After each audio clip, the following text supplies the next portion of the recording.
दोस्तों, मेरा नाम ऋषि है और मैं शताब्दी हूँ। हाँ ऋषि भाई। तो है अब मेरी जर्नी जो है वो हर किसी की अपनी यात्रा होती है, जिंदगी में भी और ए में भी आने की। लेकिन कोई भी आदमी अगर ए तक पहुंचा है तो ये बात तो पक्की मान के चलिए कि कोई एक शक्ति तो है जो भला चाहती है। अन्यथा यार, काफी सारे ऐसे लोग हैं जो इस प्रोग्राम को पा सकते थे, जिनके घर के बहुत पास था, 2 कदम चल के कमरे में जा सकते थे, जिनका भाई प्रोग्राम में था, जिनका दोस्त प्रोग्राम में था, वो कभी इस प्रोग्राम में नहीं पहुंचे। और नहीं पहुंचे, उनकी किस्मत में नहीं था। वो कहते हैं ना कि यार, मेरी जिंदगी में मंजिलें वो आती हैं जो मेरे भाग्य में लिखी होती हैं। जो सामने रोड दिख रहा है, चाहे उस पे ना हो वो, पर मेरी किस्मत में जो मंजिलें लिखी होती हैं वो जरूर आती हैं। पर ए में कैसा कहते हैं? कहते हैं हमारे सामने रास्ते वही खोलते हैं जिसके लिए हम रेडी होते हैं। ऐसा ए में कहते हैं ना भाई। व्हेन आई वाज रेडी, कहते हैं ना बुद्धिज्म में कि when the student is ready the teacher appear. तो मेरे जीवन में ना, मैं 25 साल का था जिस समय ए में आया। आज से कई साल पहले, अब तो 20 साल हो गए मुझे। 2005 में आया था। तो 25 साल का था मैं, मेरे पास नौकरी नहीं थी। मैं दर दर ठोकरे खा रहा था। मैं एक दोस्त के पास पीने पहुंचा था। मैंने कहा यार, मुझे ना पीनी है, और उससे मुझे बड़ी शांति मिलती थी। वो भाई जो था, मेरा ड्रिंकिंग बड़ी था, लेकिन 1-2 साल से सोबर हो गया था। तो मैं उसके पास जाता था और उससे बातचीत करता था, मुझे बड़ा चैन मिलता था। अच्छा अच्छा, मैं देखता आ रहा हूँ बचपन से ही, यूजिंग में रहा हूँ या ड्रिंकिंग में रहा हूँ, किसी भी चीज में मैंने बस चैन की तलाश की है जीवन में। मेरे जीवन में बेचैनी बहुत रही है, और उसके भी अपने अपने कारण है। लेकिन मेरे जीवन में बेचैनी बहुत रही है, जिसके कारण हमेशा ना मेरी जो आत्मा थी वो हमेशा चैन की तलाश करती थी। जैसे एक वो है ना कि दुखी मन मेरे सुन मेरा कहना, जहाँ नहीं चैना वहां नहीं रहना। तो इसीलिए मैं बड़ा बेचैन सा आदमी था। तो मैं उसकी दुकान पे, वो मैकेनिक था, तो जाके बैठ जाया करता था। और तो एक दिन ना उसने सेरेनिटी प्रेयर बोली, God grant me the serenity to accept the things I can not change, courage to change the things I can, and wisdom to know the difference. तो मैंने जब ये प्रेयर सुनी ना, मुझे जादू सा हुआ कुछ। मतलब कुछ ऐसा लगा जैसे कि आपके दर्द हो रहा हो और वहीं पे कोई अ, मरहम लगा दे। जैसे वो गाना नहीं है कि सूरज की गर्मी से चलते हुए राही को मिल जाए सरोवर की छाया, ऐसे करके यीशु दास का गाना है। तो बस जो मुझे मरहम चाहिए था ना, वही मिल गया। जैसे उसने ये पढ़ी कि भगवान मुझे उन चीजों को स्वीकार करने की सद्बुद्धि दो जिन्हें मैं बदल नहीं सकता, हिम्मत दो। भगवान, God grant me the serenity, भगवान मुझे आत्म शांति दो जिससे मैं उन चीजों को स्वीकार करूँ जिन्हें बदल नहीं सकता, हिम्मत दो उन चीजों को बदलने की जिन्हें मैं बदल सकता हूँ, और इन दोनों में भेद जानने की सद्बुद्धि को। तो ये एकदम जैसे मुझे किसी ने मरहम लगा दिया हो, जैसे एकदम मुझे टॉनिक मिल गया हो। तो मैं उसके पास बार बार जाने लगा। तो एक दिन मैं बेरोजगार था लंबे समय से, और फिर मुझे कहीं से 500 रुपए मिले। मैं उसके पास पहुंचा, मैंने कहा भाई, आज पीते हैं। मुझे लगा कि जैसे आशीर्वादी को लगता है ना कि दिल की सारी बात बता दूंगा और दिल का सारे गम दूर हो जाएंगे। आज मैं दिल की बात बता के ही छोड़ूंगा अपनी। बस उसी कल्पना में मैं उसके पास पहुंच गया। 25 साल के लड़के तो ऐसे ही सोचते हैं ना। मैं भी वही सोच रहा था, धर्म निभा रहा था 25 साल के लड़के होने का भी और शराबी होने का भी। पहुंच गया उसके पास। तो वो कहता भाई, मैं अभी तो मेरे दुकान का समय है, तू मेरे पास शाम को आइयो, मैं तुझे टॉप क्लास शराबी में ले चलूंगा। तो मैं, अच्छा मैं ना भोला ही रहा हूँ ज्यादातर, मैं चतुर चालाक नहीं रहा इतना। मैं पहले भी भोला सा ही था, आज भी भोला सा ही हूँ। तो मैं उसके पास पहुंच गया शाम को। और वो मुझे लेके इस कमरों में, मतलब इन कमरों में, एक जहाँ मीटिंग होती थी नोएडा में, वहां पे आ गया। वो जो कमरा था ना, वो गोलाकार था। उसमें चारों तरफ वो बांस की जो चेयर्स होती हैं, बड़ी सुंदर सुंदर, वो लगी हुई थी। और बीच में बड़ा सा एक टेबल सा था। लोग, एक आध व्यक्ति बोलता था, बाकी के सारे लोग मंत्र मुग्ध होकर सुनते थे। मुझे वो बहुत अच्छा लगा। मैंने कहा यार, ये है। पर मैंने सोचा भाई, टॉप क्लास शराबी हैं, तो हो सकता है टॉप क्लास शराबी ऐसी बात करते होंगे जैसे ये लोग कर रहे हैं। और हर आदमी बोल भी रहा था, मैं शराबी, ये मैं शराबी, वो मैं शराबी, ए में शराबी, बी में शराबी, एक्स और वाई जो भी बोल रहे थे। अब इस बीच में ना लगभग 7 से लेके 8, 8:30 तक मीटिंग होती थी, 7 बजे से 8:30 तक। तो एक भाई ने कबर्ड खोला। अब मेरा मन गदगद हो गया। मैंने कहा शेयरिंग की बातें भी अच्छी हो गई, और अब इसके अंदर से निकल के आएगी शराब और हम लोग पियेंगे। उसने गिलास निकाले और शराब की बोतल तो नहीं निकाली, थोड़ी देर में नीचे से चाय आती है, उसने चाय परोस दी उसके अंदर और मैंने वो चाय पी ली। और उस चाय की मिठास इतनी थी कि मैं आज भी ये में जाता हूँ, वो मिठास मेरे दिमाग से आज तक नहीं गई। तो मैं यहाँ पे जब आया था पहली बार तो ये सपना लेके आया था कि मुझे पीने को मिलेगी और टॉप क्लास शराबी अब पीने को मिलेगी। लेकिन आज जब मैं यहाँ पर आता हूँ तो मैं जानता हूँ कि भाई जो मुझे पीने को मिला है ना, वो शराब से बहुत बड़ी चीज है। इसीलिए तो इसका शौक चढ़ गया, ये के प्रोग्राम का, गॉड का, मिरेकल का, आप लोगों से जो संबंध स्थापित हो गया, उसमें बहुत बड़ा नशा है ना।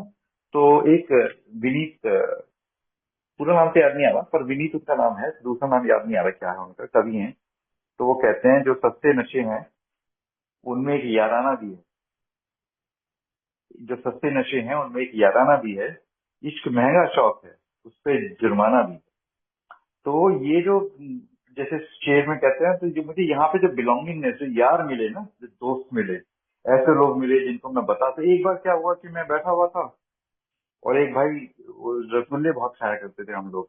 मेरे ख्याल से आप लोग समझते होंगे रसगुल्ले क्या होता है। छोटे छोटे रसगुल्ले जो होते हैं छोटे साइज के, वो नोएडा में बहुत खाया करते थे। तो वो भाई रसगुल्ले बांटता बांटता मेरे पास आया, सभी को बांट रहा था। अब मेरा तो 7वां 8वां दिन था। मैंने उससे पूछा कि भाई शादी हो रही है? कहता नहीं।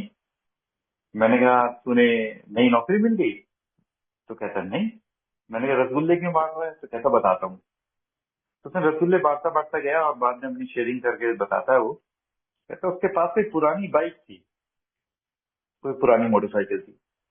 अब वो पुरानी मोटरसाइकिल जो थी वो कहीं भी उसे लेके बीच में रास्ते में रोक देती थी। कभी रात को अटक गई, कभी रात के 2 बजे घर जा रहा है, घसीट के जा रहा है, रात को मैकेनिक नहीं मिल रहा है, और बहुत परेशान करती। अब किसी चोर ने, वो बता रहा था कि किसी चोर ने मेरे ऊपर दया करके वो बाइक चुरा ली। अब मैं आजाद हूँ नई बाइक खरीदने के लिए, और इसलिए मिठाई खिला रहा हूँ कि कल या परसों में नई बाइक ले आऊंगा।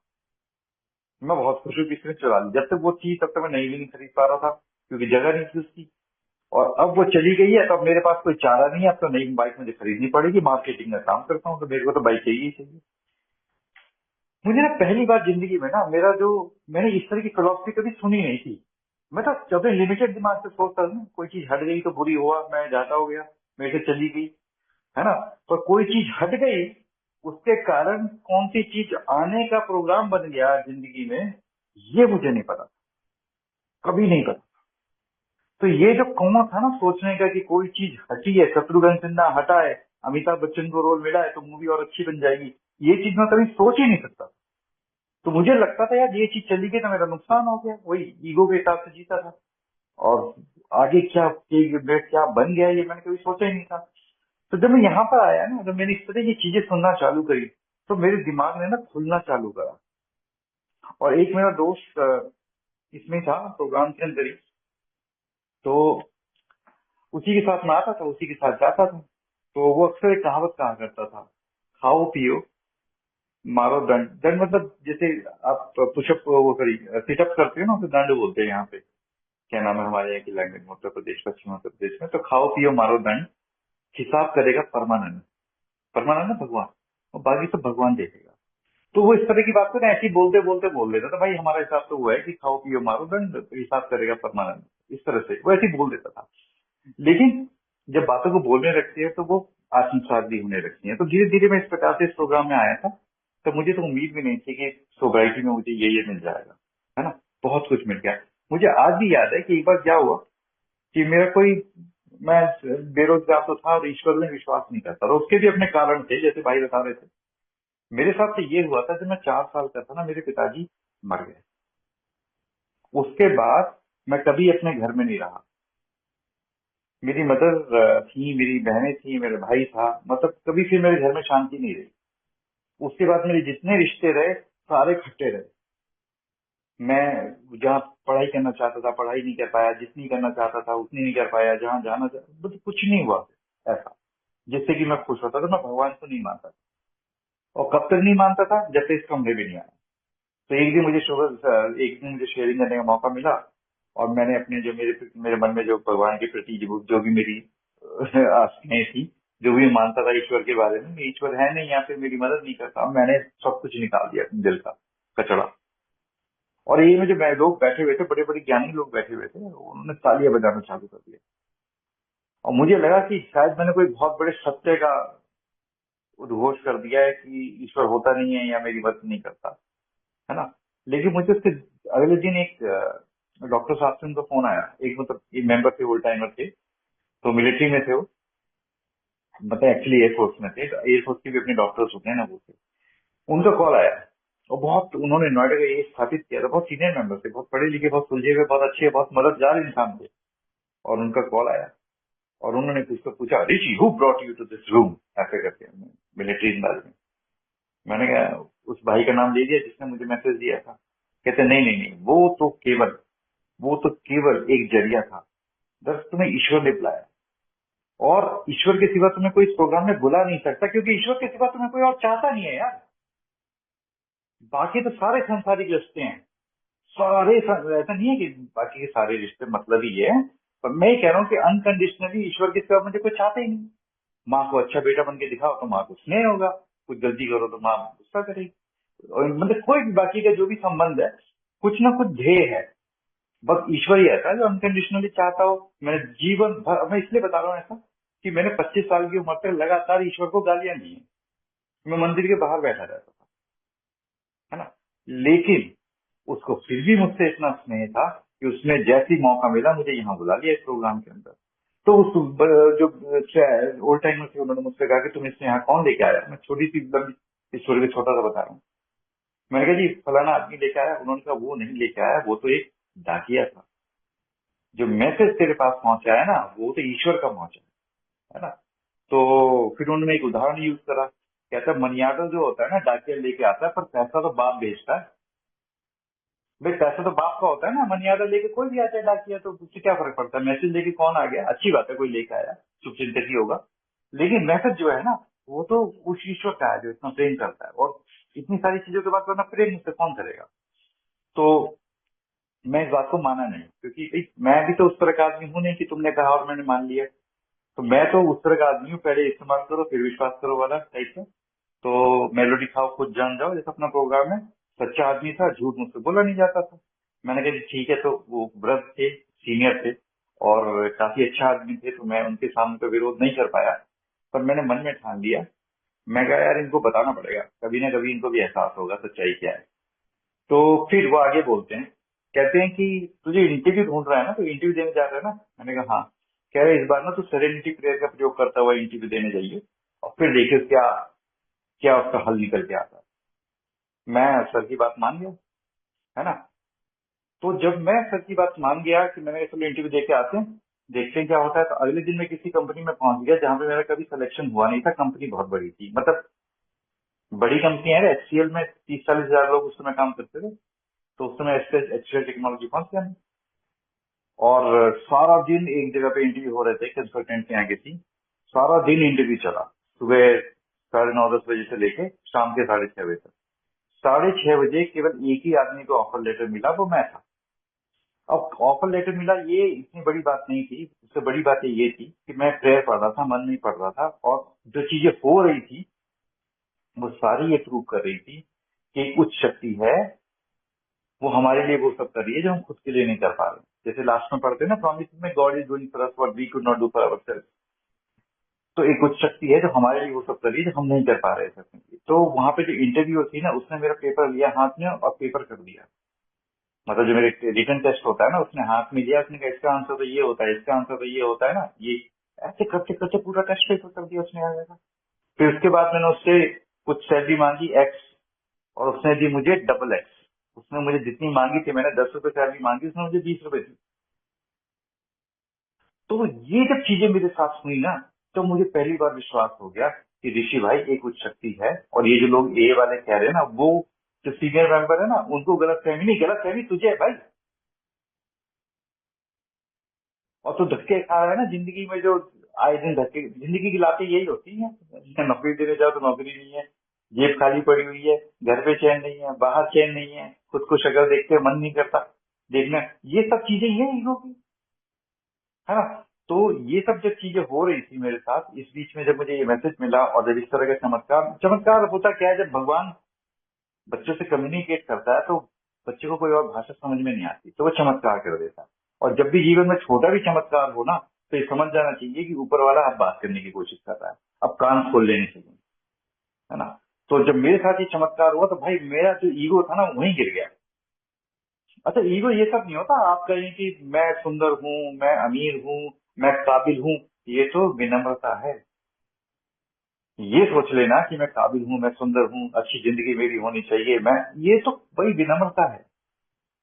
और उसका भी एक कारण है विनम्रता क्यों है, लेकिन ये फिर भी विनम्रता है। ईगो वो होता है कि मैं अकेला हूँ, मेरा क्या होगा, कल मेरा क्या होगा, मेरा भविष्य क्या होगा, मैं कैसे कर पाऊंगा, मैं कैसे जी पाऊंगा, ये प्रॉब्लम हो गई तो क्या होगा। जो अपने आप को अकेला फील करता है ना, इस पूरी दुनिया में आया है वीरान में, और पूरी दुनिया तेरे खिलाफ है, तेरा कोई है ही नहीं, कोई ऐसा नहीं जिसके कंधे पे तू हाँ कर दे, कोई ऐसा नहीं जो तेरे कंधे पे हाँ कर दे, जिससे लिपट के तू रो ले। वो है ईगो की पराकाष्ठा यार। मोस्टली मतलब ये मानना है कि मैं इस संसार में अकेला हूँ, मेरे पीछे कोई नहीं है, मेरे आगे कोई नहीं है, मेरे ऊपर कोई नहीं, मैं एक एक्सीडेंट हूँ। दुर्घटना होती है ना, जैसे कोई सर पैर नहीं होता तो भी हो जाती है, मतलब मैं यहाँ पे, there is nobody behind me, मेरा वो कोई कनेक्शन नहीं है। मतलब पेड़ तो उगा लेकिन जड़ नहीं है उसकी, तो मेरा रूट नहीं है कहीं पे, मेरा कोई कनेक्शन नहीं है, मेरे कोई देखने वाला नहीं है मुझे। जब ये सोचने लगता है इंसान, वो ईगो होता है। तो मैं उसी ईगो में था, मेरे पिताजी रहे नहीं, अब मेरे पीछे सपोर्ट कौन करेगा, मेरी जिंदगी कैसे बनेगी, पढ़ाई इतनी हो नहीं पाई, जीवन आगे कैसे चलेगा, बहन की शादी करनी है और कोई सहारा नहीं है, कैसे होगा, ये सब चीजें हुई, सब चीजें हुई। लेकिन मुझे लगता था कि नहीं होंगी, क्योंकि ईगो से सोचता था, मैं अकेला, मैं बेचारा, मेरा कौन। और ये प्रोग्राम क्या कहता है, कहता है भाई एजिंग गॉड आउट, यही तो ईगो की डेफिनेशन बता रहे थे ना, कि मैंने पूरे खेल के अंदर ना जो गॉड नाम का फैक्टर है उसे तो निकाल के रख दिया है बाहर। मैं जो करूंगा अपने दम पे करूंगा, जो पाऊंगा अपने दम पे पाऊंगा, इंडिपेंडेंट रहूंगा, मतलब कोई गॉड फैक्टर ही नहीं है यार जीवन में। मेहनत करना बुरी बात नहीं है, दम पे करना चाहिए, लेकिन ये मान लेना कि मैं अकेला हूँ, मेरा कोई और है नहीं, मेरे पे चूज शक्ति नहीं है, मतलब ये चीज ही को है। तो मुझे ना यहाँ पे जब मैं आया ना, तो ये जब मेरे साथ चमत्कार हुआ तो मैं, अन्ना क्या मांगे यार दो आंखें, है ना। मेरी हालत ऐसी थी कि मैं बहुत, कोई आदमी बहुत प्यासा हो, बहुत प्यासा हो, बहुत प्यासा हो, आप उसे पानी दे दो तो वो आपका अनुयायी हो जाएगा। मेरे साथ बस यही हुआ। मैं जीवन में ना वो एक ही मतलब बिग बुक में कहीं लिखा है ना कि lack of power that was my dilemma. मुझे शक्तिहीनता महसूस होती थी, वही मेरी समस्या थी। तो जब मैं यहाँ पर आया ना, तो जब यहाँ पे इन लोगों ने बताया कि ऐसी पावर है जो हमारा काम कर देती है, तेरा भी साथ देगी, नौकरी लग गई जितने की मांगी थी, उससे अच्छी लग गई, जितनी अच्छी कंपनी में सोची थी उससे अच्छी कंपनी में लग गई, और क्या चाहिए यार। ऐसा नहीं है कि मैं रतन टाटा बन गया, उसे जान के ना रतन टाटा बनने की जरूरत है, पर ये बात तो पक्की थी कि मेरे जीवन में एक ऐसी शक्ति थी। जनरली तो कोई इंटरव्यूअर जानबूझ के किसी और का पेपर करता नहीं है यार, लेकिन ये प्रूव हो चुका था कि अब एक ऐसी शक्ति मेरे जीवन में काम कर रही है जिसको मैं देख नहीं पा रहा, लेकिन वो है। जैसे बिजली होती है ना, बिजली किसी को दिखती कोई है, पर नंगे तार हाथ में पकड़ के देखो असर पता चल जाता है क्या है। बस पंखा तो चलता ही है ना, पंखा चल रहा है तो इसका मतलब बिजली आ रही है। तो इसी तरीके से मेरे जीवन में जब से चमत्कार हो रहे, मेरे जीवन में शांति है, तब तक तो एक ना कबीर का एक दोहा है, जब हरि था, इस तरह से जब मैं था, मैं मतलब अहंकार, जब मैं था तब हरि नहीं, अब हरि है मैं नहीं, सब अंधियारा मिट गया जब दीपक देखा माही। तो जब तक मेरे मन में अहंकार होता है तो भगवान कहाँ से आएगा, कैसे आएगा। मतलब ड्राइविंग सीट पे मैं बैठा हूँ तो गाड़ी को सही रास्ते पे ले कैसे जाएगा, अगर ड्राइवर ये भी जानता है कि गाड़ी मुझे कहाँ से ले जानी है, पर ड्राइविंग सीट पे मैं बैठा हूँ चलाने दे नहीं रहा। और जब मैं ये देख लेता हूँ, मैं जब भगवान को चलाने देता हूँ अपनी जिंदगी, तो फिर उसके बाद जिंदगी ठीक ही चलती है। तो अब भगवान यहाँ पे इंटरव्यू देने तो आए क्या नहीं कि भाई फोन कर लिया, ये गॉड का नंबर है, फोन करके बुला लिया, गॉड आजा देखने मेरी सिचुएशन को, ऐसा तो होता नहीं है। तो मैं कैसे डिस्टिंक्शन करूं, मैं मतलब how do I invite God into my life, वो वाली कहानी है ना। तो सुबह सुबह अपन लोग जाते हैं, घुटने पे जाते हैं और कहते हैं कि God thy will be done not mine, भगवान तेरी इच्छा चले मेरी नहीं। अच्छा, अहंकार इतना घुस जाता है ना थोड़े समय बाद, ये स्पिरिचुअल प्रोग्राम करते करते भी अहंकार बहुत आ जाता है यार। हम सोचते हैं कि हम सोचते हैं कि मतलब ये सोचते हैं कि जो गॉड का दिमाग है ना, मतलब अपने हिसाब से भगवान क्या करेगा ये भी अंदाजा लगा लेते हैं। मतलब जैसे कुछ काम बुरा हो जाता है, कोई नुकसान हो जाता है, तो हम कहते हैं गॉड विल। कोई काम बुरा हो जाता है, कोई चीज अच्छी नहीं होती, अप्रिय होती है, तो हम कहते हैं यार ये मेरी, अगर ये अच्छी होती तो मेरी विल होती, अगर खराब हुई है तब गॉड विल है ना। तो यार गॉड विल इस तरह से नहीं देखते, मतलब ये मेरे अहंकार कहता है। तो मैं यहाँ पे आके सीखा है कि गॉड विल इस तरह से नहीं देखा जाता। गॉड विल का मतलब है तेरे लिए हर स्थिति में तेरा भला, ये है गॉड विल। मतलब जैसे एक बच्चे को, अगर आप किसी 5 साल के बच्चे को किसी रेस्टोरेंट के अंदर ले जाएं, तो वहां पे कोई भी पिता, इंसानी पिता की बात कर रहा हूँ, आप जैसे हमारे सामाजिक लोग, मेरा एक बेटा आपसे 15 साल का हो गया, पर अगर मैं अपने बेटे को किसी रेस्टोरेंट में ले जा रहा हूँ तो बर्तन मांजने के तो नहीं ले जाऊंगा कि जा तो वहां पे बर्तन मांज, दूसरों के जूते बर्तन मांज। मैं एक इंसानी आदमी हूँ, मतलब just human being, I am not God, I am not divine, I am not says, I am not at all divinity in any way. लेकिन मैं अपने बच्चे को किसी भी रेस्टोरेंट में ले जाके ये तो नहीं कहूंगा तो बर्तन मांज वहाँ पे, है ना। तो ऊपर वाला, मैं अपने बेटे को अगर रेस्टोरेंट में ले जाऊंगा तो किस लिए ले जाऊंगा कि भाई तेरे को जो अच्छा लग रहा है वो खा ले। और मेरी जेब में अगर पैसे नहीं होंगे तो ऐसा तो बिल्कुल नहीं करूंगा, रेस्टोरेंट में ले गया भाई तू कुछ खाइयो मत यहाँ पे क्योंकि मेरे पास पैसे नहीं है, ऐसा भी नहीं करने वाला, है ना। तो लॉजिकल वाली बात है ना, तो इलॉजिकल बात है नहीं। दोनों लॉजिकल बातें हैं। ऊपर वाला मुझे इस दुनिया में लेकर आया, तो मेरे इंतजाम करके लाया। ऊपर वाला मुझे दुनिया में लेने आया तो मुझे धक्के खिलाने नहीं लाया, यहाँ बर्तन मंजवाने नहीं लाया। और ऊपर वाला मुझे इस दुनिया में लाया है तो वो यही सोच के लाया है कि मैं इस दुनिया का आनंद लूं, मैं इस दुनिया में खुशी से जीऊं। एक कोर्स इन मेरेकल करके एक साइकोथेरेपी का प्रोग्राम है, स्पिरिचुअल प्रोग्राम है, तो उसमें एक लाइन आती है, God created only happiness for us, it is there for our function to be happy. ईश्वर ने हमारे लिए केवल खुशी क्रिएट करी है, दुख तो हम ढूंढ लेते हैं क्योंकि ईगो है, मैं मारा गया, मेरे साथ ये हो गया। मैं ऐसा इसलिए कह रहा हूँ कि जब मैं 4 साल का था मेरे पिता की मृत्यु हुई, मेरे पास कुछ भी नहीं था, ऐसा मकान अपना नहीं था, किराए पे रहते थे, भाई था घर छोड़ के भाग गया था, बहन की बड़ी थी, दोनों की मतलब बड़ी की शादी तो मुझसे पहले ही हो गई थी। उसके बाद छोटी की शादी मैंने अपने से 4 साल बड़ी बहन की शादी मैंने करी, जबकि मैं अल्कोहलिक भी था।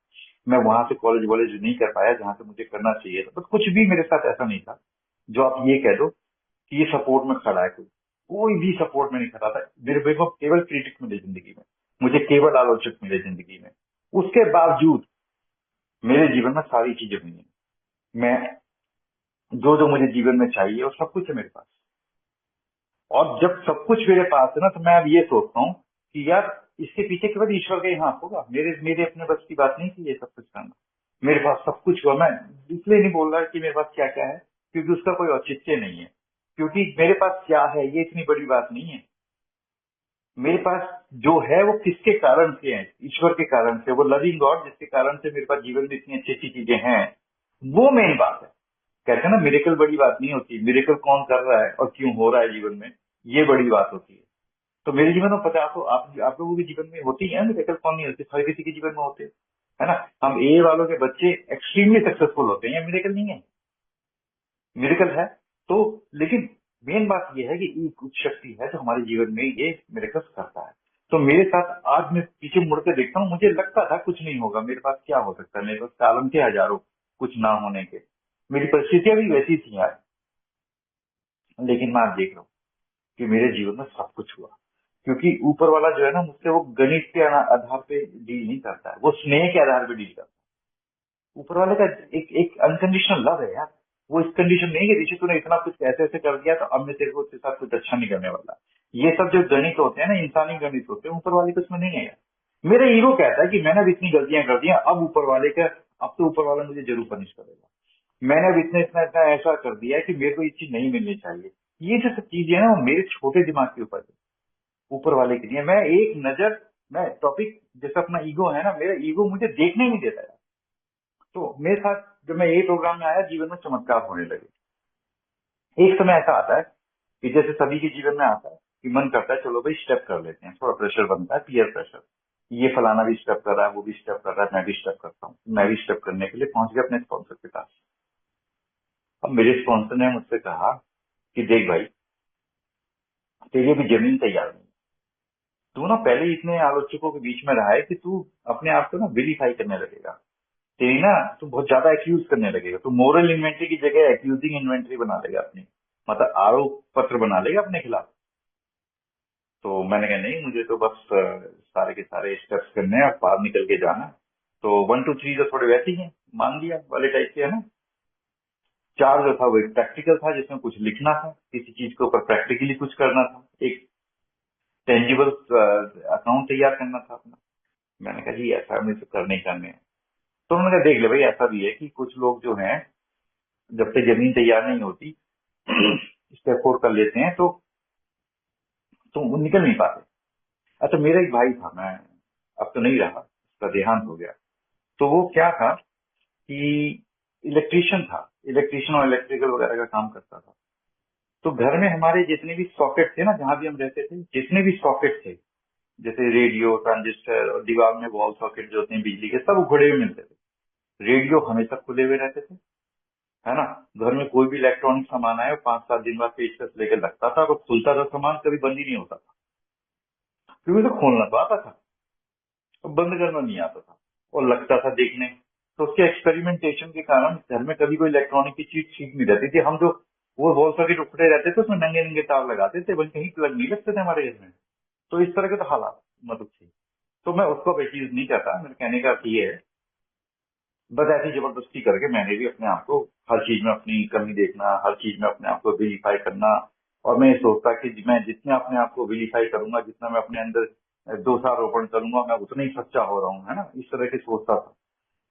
तो कुछ दिनों बाद मेरी हालत ऐसी हो गई, मुझे अपने आप को देखना पसंद आया। फिर स्टेप 5 वगैरह जो दूसरे व्यक्ति को बताते हैं, और ये सब जब इस पूरी प्रोसेस से निकला, तो मुझे इसमें स्पॉन्सर ने एक बात बताई। कहते देखो की बात आता हूँ, जो ऑपरेशन होता है ना इंसान का, वो एक अच्छे डॉक्टर की देख रेख में होना चाहिए, जो तुम्हें वहां से निकाल दे। अब तुमने चीर फाड़ के डाल दिया, मतलब इसीलिए कहते हैं कि स्टेप 4 है, वो हमेशा किसी अच्छे स्पॉन्सर की नजर में होना चाहिए। ऐसा जरूरी नहीं है कि वो ए का हो, बल्कि मैं तो सजेस्ट करता हूँ कि ए का ना हो। मैं तो सजेस्ट करता हूँ कि किसी बाहर के आदमी की, क्योंकि अपन लोगों का क्या है, बड़ा नैरो माइंडेड सर्कल हो गया आजकल। अपन लोग ओपन माइंडेड उतने नहीं रहे हैं जैसे 2005 6 वगैरह में हुआ करते थे। अब बड़े क्लोज माइंडेड हो गए हैं, बहुत क्लोज माइंडेड हो गए। जनरली ये as a whole has become very close minded now. तो उस समय तो क्या था, किसी से भी सलाह ले लेते थे, तो किसी बाहर के बंदे से, कोई साइकोलॉजिस्ट हो, कोई प्रीचर हो, कोई कोई क्लर्जी हो, कोई इस तरह का व्यक्ति, कोई टीचर वगैरह हो, है ना, जो एक प्यार की नजर से देख पाए। बच्चा जब गलती कर रहा होता है ना लिखने में, और लिखने में स्पेलिंग गलत हो जाती है, टीचर डंडा मारने लगता है, वो चक्कर ना हो। तेरी तो आदत ही ऐसी है, तेरी तो हालत ही था। एक टीचर था ओमवी करके, तो था इसलिए क्योंकि उसका विश्वासघात हो गया, तो वो इतना मारता था छोटी सी गलती करने के ऊपर, एक कॉमा की गलती के ऊपर इतना मारता था कि लोग उसकी, मैं तो उसकी क्लास में नहीं जाता था, मैंने पूरे 8th स्टैंडर्ड क्लास में घुसा ही नहीं, फेल भी हो गया। तो वैसी जो चीज है ना, अपने अंदर छोटी सी गलती है, छोटी सी गलती के ऊपर इतना वो, तो एक ऐसे आदमी के साथ करना है जिसका एक एक एक जो जो उसका देखने का नजरिया हो ना, वो लविंग। जैसे छोटा छोटा बच्चा होता है ना, छोटा बच्चा 6 महीने का होता है, माँ के बाल पकड़ के खींच देता है, तो माँ उसको चाटा को ही मारती है ना, माँ उसको अफेक्शन से देखती है। तो उस तरीके का कोई व्यक्ति हो जो लविंग हो इन द फर्स्ट प्लेस, जो हर कंडीशन में तुमसे प्रेम करता हो, अनकंडीशनल लव करता हो, और समझ रखता हो इन चीजों की, उसके सामने करना, उसके साथ करना। और ऐसे लोग एज में भी बहुत हैं, पर थोड़ा ढूंढना चाहिए, ये नहीं कि कहीं भी स्टार्ट हो गए स्टेप 4 स्टेप 5 इसी सब लेके। वो जरूरी है, बहुत जरूरी है वो, क्योंकि क्योंकि ये सीरियस मामले हैं भाई। तो ये जो जिस व्यक्ति के अंदर वो काबिलियत हो, उसी के साथ करना है। करना अवश्य है, उसमें तो दो राय नहीं है, पर करना ऐसे व्यक्ति के साथ है जो करा सके ये। तो मुझे जब मेरा स्पॉन्सर था ना, वो थोड़ा सा समझदार था, और तो वो निकाल के ले आया उस सिचुएशन से मुझे, उसमें भी काफी समय लग गया। तो ये जो मेरा जो ईगो है ना वो कहीं पे भी आ जाता है। मैं अगर मंदिर भी जा रहा हूँ ना, उसमें भी मेरा ईगो कभी मेरे दिमाग में घुस सकता है, कभी भी देखने लगता है मुझे, यार कि देख तूने ना ये जो 10 रुपए है ना, ये कम डाले हैं। अब भगवान को ये चीज पसंद नहीं आएगी। अब भगवान नहीं सोच रहा है इस तरह की चीजें, पर मेरा ईगो सोचता है। ये छोटी छोटी बातें जो है मेरा ईगो सोचता है। अच्छा तू 4 संडे का तुझे ये पूरा प्रोग्राम करना था, एक संडे तूने नहीं किया, है ना। देख तू कितना गलत आदमी है। अपनी गलती हर हर स्थिति में गलती नहीं देखना चाहिए ऐसा नहीं है, पर हर स्थिति में ये देखना कि मैं कैसे गलत हूँ। तो एक माइकल एंजेलो करके एक स्कल्पटर था, जो ऐसे बताते हैं कि जब उसने वो बड़ी बड़ी सुंदर सुंदर मूर्तियां बनाता था, पिएट्रा मोदर्स और इस तरह की मूर्तियां बनाता था, तो लोग उससे, किसी ने उससे पूछा कि आप इतनी सुंदर सुंदर मूर्तियां कैसे बनाते हो। तो कहता है मैं कोई सुंदर मूर्ति नहीं बनाता। सुंदर मूर्त तो ईश्वर ने पहले ही पत्थर के अंदर बना के डाली हुई है। मैं तो जो फालतू का पत्थर है ना, उसे छील छील के अलग कर देता हूँ। सुंदर मूर्त तो ईश्वर ने पहले ही डाली हुई है अंदर। तो ये चीज मुझे समझ में आई कि यार जो मैं परफेक्ट ऋषि अगर बनना भी चाहता हूँ ना, पहली बात तो जिंदगी एक प्रोग्रेस है, जिंदगी कोई टारगेट तो है नहीं कि आज अचीव कर लिया, वंस एंड डन। जिंदगी में तो कंटिन्यूसली जीना है, तो जिंदगी में कोई टारगेट तो है नहीं। तो जो मुझे अच्छा ऋषि बनना है या जो परफेक्ट ऋषि बनना है ना, वो मेरे अंदर ही है भाई। मुझे जो फालतू की चीजें हैं ना अपने अंदर, ये संदेह, ये घृणा, ये आत्मग्लानी, कहते हैं आत्मग्लानी सबसे बड़ा पाप है।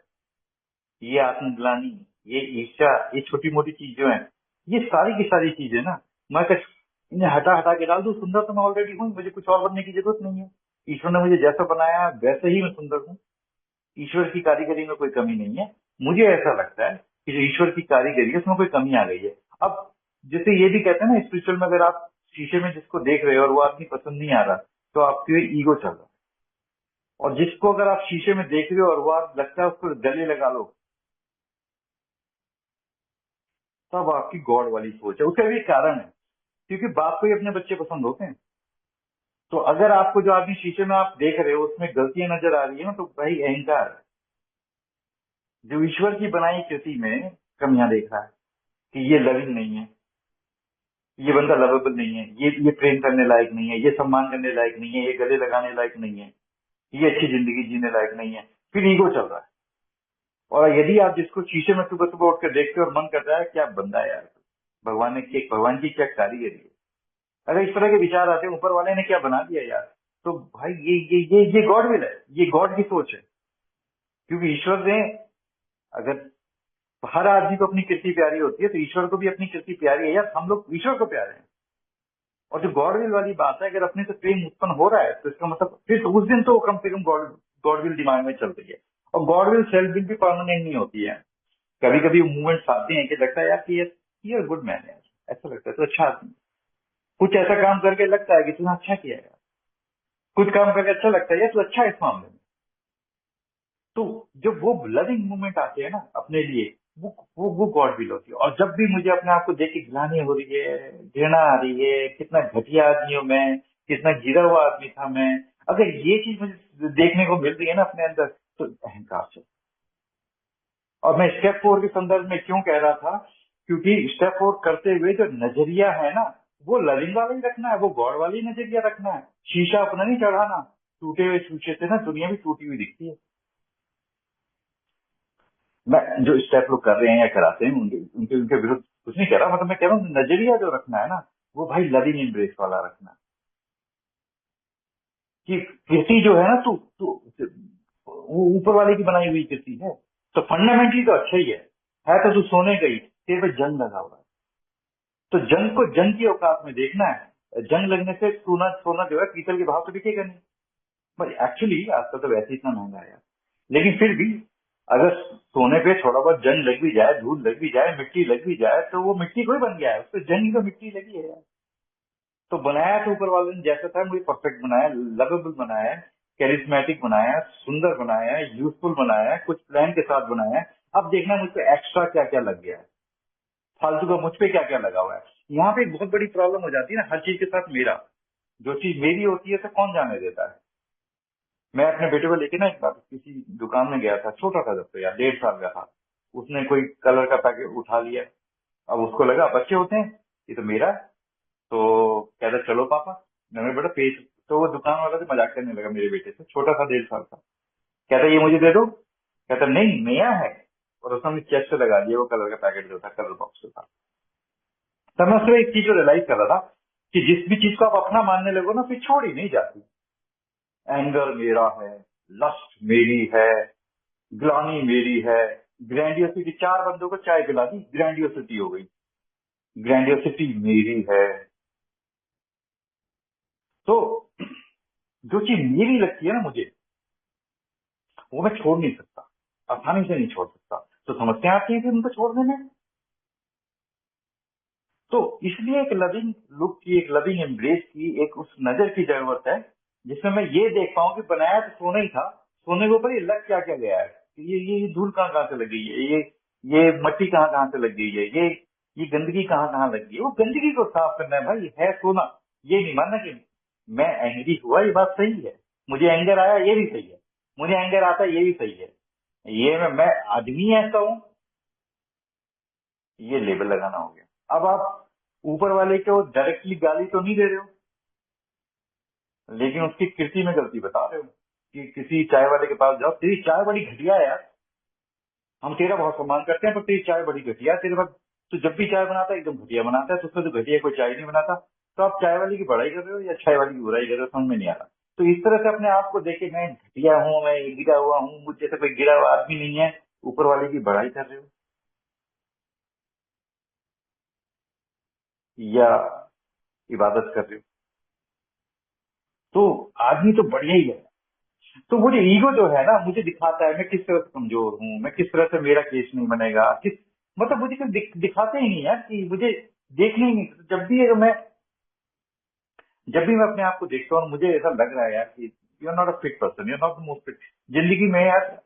मतलब हर आदमी के साथ कहानी लगभग वही है कि जहाँ पहुंचना चाहता था पहुंच नहीं पाया, जो बनना चाहता था बन नहीं पाया, जो मिल सकता था वो मिल नहीं पाया। कुछ इस तरह की कहानी हर किसी के साथ है, हर कोई बता देगा। लेकिन फिर भी अगर हर स्थिति के बीच में भी मैं मेरे स्पॉन्सर ना अपनी बेटी के स्कूल में गया। और मैं इसलिए बता रहा हूँ कि ये बहुत इंपॉर्टेंट चीज है, क्योंकि वो अपने बेटी के स्कूल में गया, क्योंकि मैंने सीखा इस चीज से। तो कहता है कि वहां पे क्या था कि सारी टीचर मैथ्स में अच्छी नहीं है, साइंस में अच्छी नहीं है, टीचर बुराई कर रही थी मैथ्स टीचर वगैरह की। तो कहता है, मैंने कहा कि मैडम दिस इज राइट कि वो मैथ्स में अच्छी नहीं है और साइंस में अच्छी नहीं है, but still she is a very good child.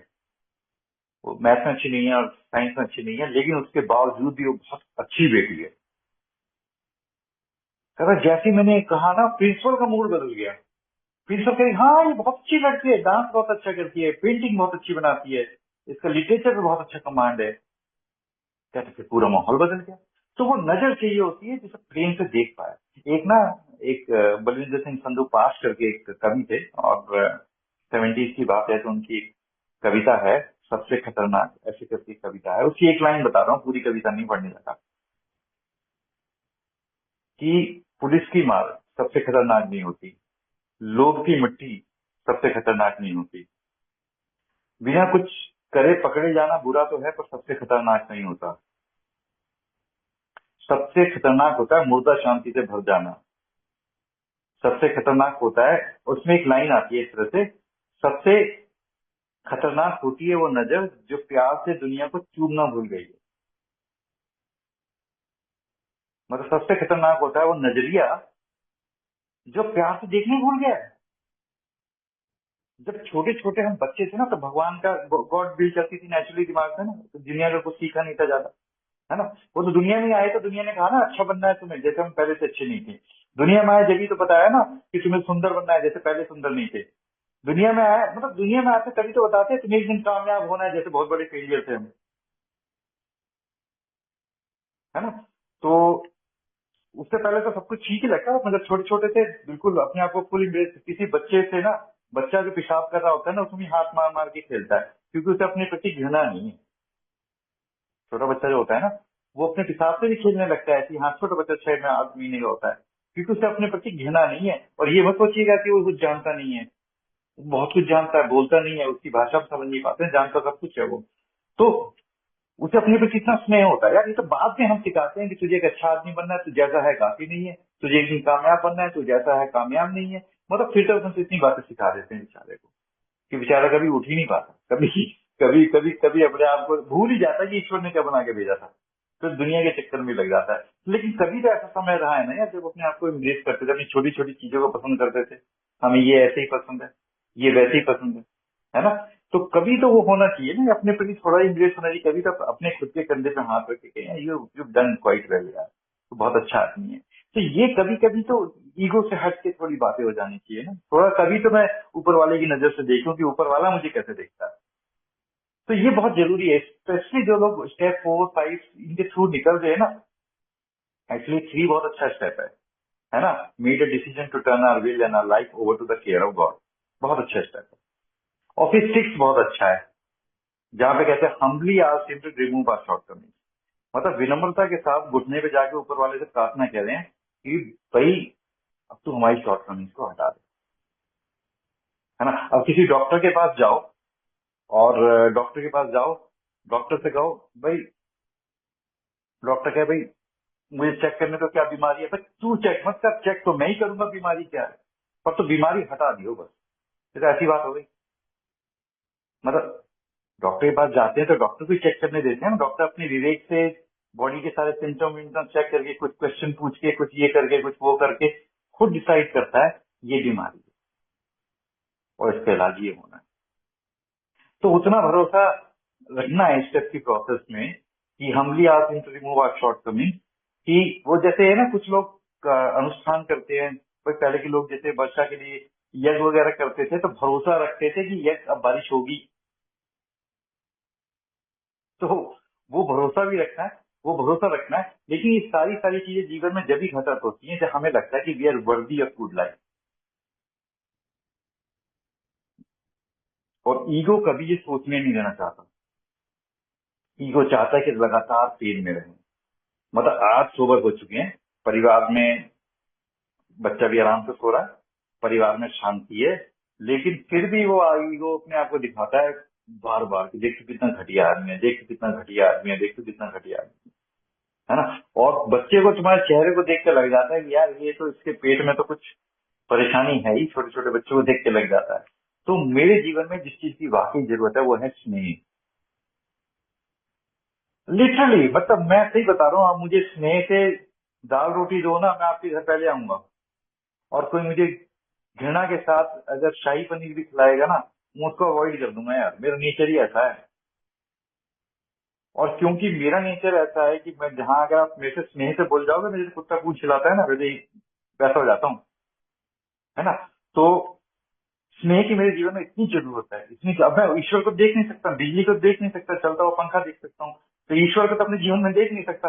लेकिन एक लविंग एम्ब्रेस से, एक लविंग एक नजरिए से अगर मैं अपने जीवन को देखने लगूँ ना कि क्या क्या अच्छा है तेरे अंदर, क्या क्या अच्छा है तेरी बीवी के अंदर, क्या क्या अच्छा है तेरे एम्प्लॉयर के अंदर, क्या क्या अच्छा है तेरे जीवन के अंदर, दुनिया के अंदर। दुनिया में इतने सारे फूल आज भी हैं यार, मैं न्यूज ज्यादा देखना नहीं यार, तो देखता हूँ तो मन डिस्टर्ब हो जाता है।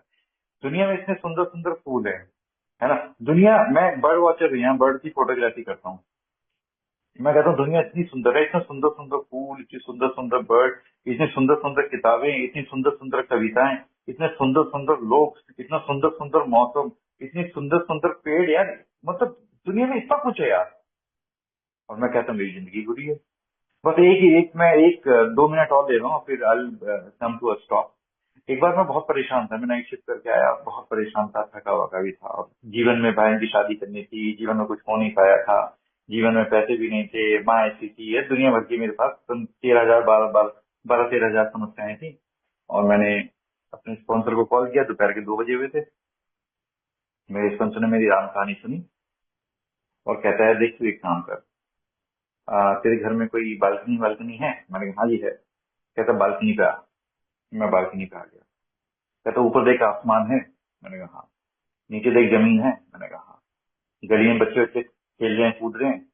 मैंने कहा हाँ जी, आ रहे जा रहे हैं, गाड़ी वाड़ी हैं, बाइक वाइक लेके आ रहे हैं, जो लोग जा रहे हैं, शोर शराबा भी हो रहा है। कहता देख भाई, दुनिया में तो सब कुछ ठीक चल रहा है, ऊपर आसमान है, नीचे जमीन है, सड़कों पे गाड़ियां आ रही हैं जा रही हैं, बच्चे खेल रहे हैं, तो दुनिया में तो सब कुछ ठीक हो रहा है।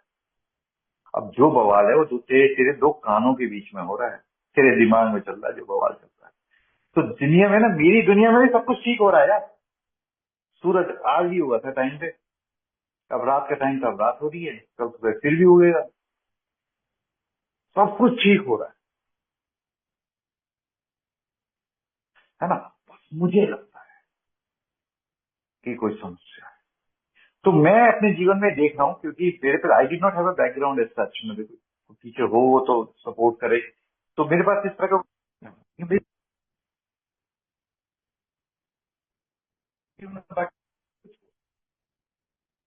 तो आज मैं ये देख रहा हूँ कि यार, ये जो चीज है ना कि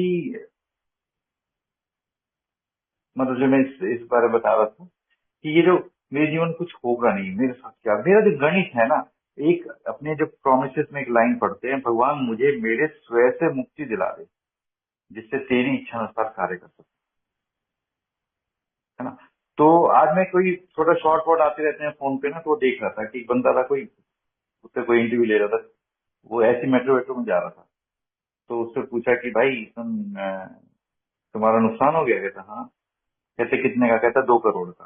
कहते क्या काम था? कहते बिल्डिंग मटेरियल का। कि नुकसान कैसे हुआ? जी कोरोना हो गया, 2 करोड़ का नुकसान हो गया। कहते आप क्या करते हो? नौकरी करता हूँ। तो कहते अब दुख होता है इस बात का? कहते नहीं यार, लाइफ गोज ऑन, जिंदगी चलती है ना। तो ये मुझे भी एक कहानी बताई थी किसी ने कि कोई बंदा था, उसका कोई 40 मिलियन का नुकसान हो गया, पहुंचा अपने काउंसलर के पास। कहता मेरा 40 मिलियन का नुकसान हो गया, मैं बर्बाद हो गया। तो काउंसलर थोड़ा सूझबूझ वाला था, वो कहता देख भाई, तेरा 40 मिलियन का नुकसान हो गया, ये तो एक फैक्ट है, ये तो तथ्य है, इसे कौन बदल सकता है। लेकिन तू बर्बाद हो गया, ये तेरी राय है, ये तेरी ओपिनियन है, ये तेरी केवल एक राय है, तेरी खुद की सोच है। तो अपना जो अपना बाद में पढ़ते हैं ये में ना कि God is doing for us what we could not do for ourself, वो लाइन है ये अच्छी। एक ये भी, भगवान मुझे स्वयं से मुक्ति दिला दे, जिससे तेरी इच्छा अनुसार कार्य कर सकूं। तो ये मेरी जो छोटी सोच है ना अपने बारे में, भगवान मुझे इससे ही मुक्ति दिला दे, मैं उस नजर से देख पाऊं। वो एक रविन्द्रनाथ टैगोर जो थे ना, उनकी एक बात बहुत सही लगती थी मुझे। कहता है जिस दिन इंसान से भगवान का भरोसा उठ गया ना, उस दिन बच्चे पैदा होने बंद हो जाएंगे। बच्चे अगर आज ही पैदा हो रहे हैं, दुगनी तादाद तादाद में पैदा हो रहे हैं, तो इस बात की गारंटी है कि ऊपर वाले को बच्चे पसंद ही होंगे। माली फूल जब भी लगाता है जब फूल पसंद करता है, और ये इतने सारे फूल घूमते हुए दिख रहे हैं ना रोडों पे, ये इसीलिए है कि ऊपर वाले को पसंद ही होंगे, बिना पसंद के नहीं आने वाले। तो यार मुझे वो एक लविंग एम्ब्रेस की जरूरत है, मुझे ईगो से बाहर आने की जरूरत है। ये जो मेरा शॉर्ट साइटेडनेस है, जो नैरो माइंडेडनेस, जो संकीर्णता मेरे दिमाग में घुसी, और स्टेप 4, जो 5, जो भी प्रोसेस है ना, बहुत जरूरी है भाई। एक लविंग, एक एक उस नजरिए की जरूरत है यार। और डॉक्टर की नजर होनी चाहिए, तब जाके ऑपरेशन करो। वो चाहिए कि बॉडी को हील करना है, एक्यूज नहीं करना, है ना। तो ये यार बस मैं इतना ही कहना चाहता था। और ईगो, क्योंकि मेरे साथ दोनों साइड रही है यार, मैं ईगो में बहुत रहा हूँ यार, और अभी भी कभी चला जाता हूँ यार। कोई तीसरा आदमी अगर मेरी जिंदगी को देखेगा तो कहेगा यार तेरे पास ऐसी क्या कमी है जो ऊपर वाले ने छोड़ दी। पर फिर भी मुझे कभी कभी कमी दिख जाती है, मुझे बहुत कमियां दिख जाती हैं कभी कभी, है ना। लेकिन फिर रास्ते पे भी आ जाता हूँ। मैंने कौन सा कसम खाई हुई है कि हमेशा ही ईगो में रहूंगा? मैंने कौन सा कसम खाई हुई है कि मैं जीवन भर अंधकार में ही रहूंगा, है ना। तो मैंने कोई कसम थोड़ी खाई हुई है कि मेरा जीवन भर अंधकार, कोई जिद हुई है मेरी? तो भटक जाता हूँ, जैसे ही मौका मिलता है वापिस आ जाता हूँ, है ना। पर यार ये प्रोग्राम जो है ना, इसमें है बहुत कुछ, है ना। और जीवन यार, बाकी जीवन में चमत्कार मेरे साथ हमेशा है। चमत्कार वो करेंसी है कि मैंने बस खर्च नहीं करी है, वो अकाउंट है जिसमें से कुछ निकाला नहीं है ना। लेकिन अकाउंट मेरे नाम पे ही है, तो मेरे हिस्से के चमत्कार किसी और को नहीं मिलने वाले, मेरे को ही मिलेंगे। बस वो चाबी लगानी है यार, वो चाबी है विलिंगनेस की, वो चाबी है ओपन माइंडेडनेस की, वो चाबी है प्रेम की यार, अपने प्रति प्रेम की, अपने प्रति स्नेह की। बस इतना ही शेयर करना था सुगत भाई। मैं समय हो गया मेरा, और इससे अधिक समय नहीं लूंगा।